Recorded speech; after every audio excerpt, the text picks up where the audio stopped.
Christmas time, of course, brings on bunches of movies, and John Tibbetts, as usual, has seen them all, and he joins us today with some recommendations. First of all, the Muppet Christmases. Well, I'm going to paraphrase Tiny Tim. Heaven help us, everyone.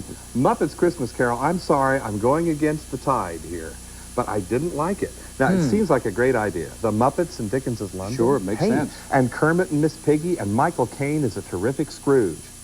But what happens? The thing runs out of steam about a half hour in. Paul Williams' songs are absolutely forgettable. Kermit and Miss Piggy have nothing to do. Only a few minutes of screen time.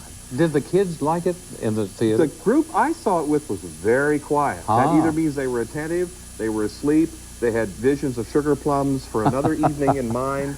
I'm not sure. Not too good. Kind of too bad. And at one point, it's a telling moment. Gonzo and Rizzo, who are our narrators, say to us, hey, this is getting too serious. Let's go out and take a break.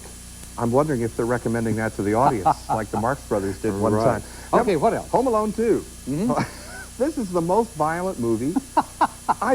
Everybody says it's just a cartoon. Cartoons are more violent than anything else on TV. Right. And now, in the movies, this Home Alone 2, it takes Macaulay Culkin almost an hour to pummel, pound, and electrocute these two villains. And he does another scam that parents should watch out for. He shows you how to use a dad's credit card. Oh, really? So, folks, when you leave the theater, have one hand on your wallet and watch out for flying bricks because there's all kinds of object lessons out there that I think are kind of unfortunate. Next, we have Dracula. It's really called Bram Stoker's Dracula. Right, and it's not. It can't. Which is irrelevant. I mean, nobody knows who Bram Stoker is. It rarely comes within shouting distance of Bram Stoker. Of the original, right. And it's at its best when it's imitating an old 1922 black and white silent German movie called Nosferatu. Hey, you can get Nosferatu at the video store for $1. It's great. It's fun. Yeah, it's just $1, okay? The Distinguished Gentleman, Eddie Murphy.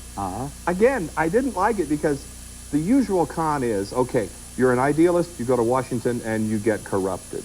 In this case, Murphy is already a scam artist. He goes to Washington, and he reforms. Why?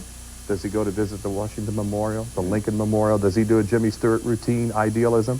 No, he falls in love with a beautiful young activist. Now, that's patriotism. Now we have Malcolm X.